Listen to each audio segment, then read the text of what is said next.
तो कन्वर्ट करना है सभी को बेसिक यूनिट में। तो बेसिक यूनिट क्या हुई?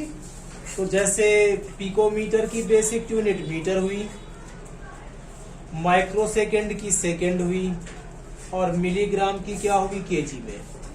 इसी में हम लिखते हैं, आपने पढ़ा होगा एसआई सिस्टम या एमकेएस, उसी सिस्टम में इसको हमें कन्वर्ट करना है। तो इसको करते हैं, तो 28.7, तो हम लिखेंगे 28.7। पिको का मीन्स आपको पता होगा 10 के पावर -12 होता है, मीटर में होता है। नेक्स्ट करेंगे इसको हम, तो इसको लिखेंगे स्टैंडर्ड फॉर्म में। स्टैंडर्ड फॉर्म आपको पता होगा, जो भी पहला नॉन जीरो डिजिट है उसके बाद पॉइंट को लाना होता है, अर्थात पॉइंट को लाना है हमें यहाँ पर। तो इसको हम लिखेंगे 2.87 इंटू 10 के पावर -12।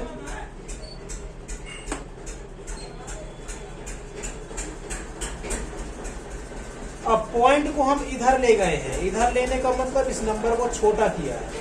नंबर छोटा कब होता है? डिवाइड में। तो इसको हमने डिवाइड किया होगा। अब 10 से एक डिजिट के बाद है, अर्थात 10 से डिवाइड किया होगा। तो 10 से डिवाइड किया है तो 10 से मल्टीप्लाई भी करेंगे, और 10 से मल्टीप्लाई करने का मीनिंग क्या हुआ कि उसमें 1 की पावर बढ़ जाएगी। जैसे ये है, 10 से मल्टीप्लाई करने का मतलब इसके पावर 1 होगी। बेस इक्वल है तो पावर क्या हो जाएंगी? प्लस में, अर्थात ये जो 1 है ये 1 इसमें क्या हो जाएगा? प्लस। तो आपका कुछ हो जाएगा ऐसे। तो 8, 7, 10 के पावर -11, और किसमें था ये? तो ये होगा मीटर में।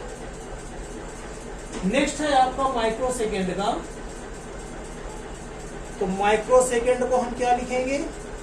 तो 15.15 माइक्रो को लिखते हैं हम 10 के पावर -6, और ये क्या आ जाएगा आपका? सेकेंड।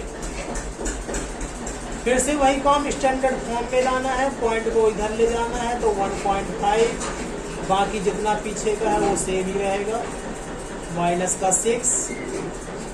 पॉइंट को हम एक नंबर के पहले ले गए हैं, अर्थात छोटा किया है। अभी ये 15 है, जब पॉइंट इधर आ जाएगा तो कितना हो गया? 1.5। तो 15 से 1.5 अर्थात छोटा हुआ है। कितने डिजिट? तो हमने देखा कि एक डिजिट के आगे शिफ्ट किया है, अर्थात 10 से ही हुआ होगा, क्योंकि इसी में एक जीरो होता है। तो 10 से हमने किया डिवाइड, जब इधर डिवाइड किया तो इसमें मल्टीप्लाई होगा, अर्थात 1 की पावर बढ़ जाएगी। तो ये आपका आ जाएगा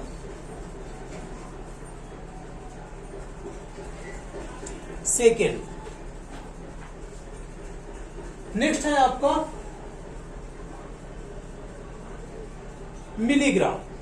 मिलीग्राम का भी देख लेते हैं। तो मिलीग्राम का होगा 25365, और मिलीग्राम से पहले हम ग्राम में बदलते हैं।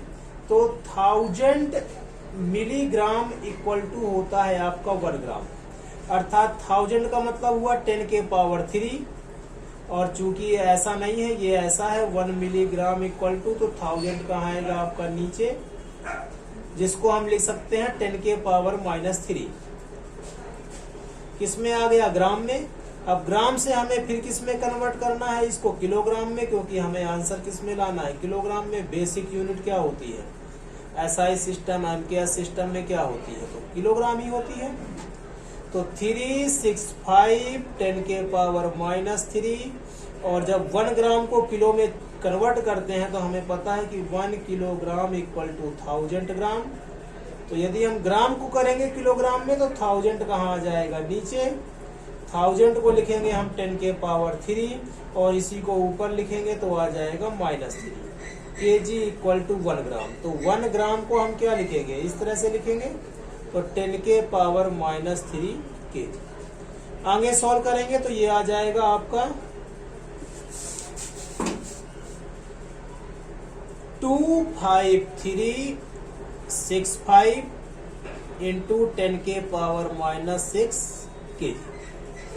फिर वही स्टैंडर्ड फॉर्म में लाना है। इसमें पॉइंट कहीं नहीं है, तो जिसका पॉइंट कहीं नहीं होता है तो लास्ट में होता है, और लास्ट वाले पॉइंट को हमें लाना है फर्स्ट नॉन जीरो डिजिट के बाद। तो यहां तक लाने में 1 2 3 4, 1 2 3 4 का मतलब 1 2 3 4, इससे हमें क्या करना पड़ेगा, डिवाइड। इससे डिवाइड करेंगे तो ये आपका नंबर हो जाएगा 5365, और जब इससे डिवाइड किया है तो इसी से मल्टीप्लाई करना पड़ेगा, अर्थात 10 के पावर 4 से। तो 10 के पावर 4 से हमने किया मल्टीप्लाई, तो ये पावर क्या हो जाएगी, इसमें ऐड हो जाएगी, तो ये कुछ आ जाएगा आपका केजी में।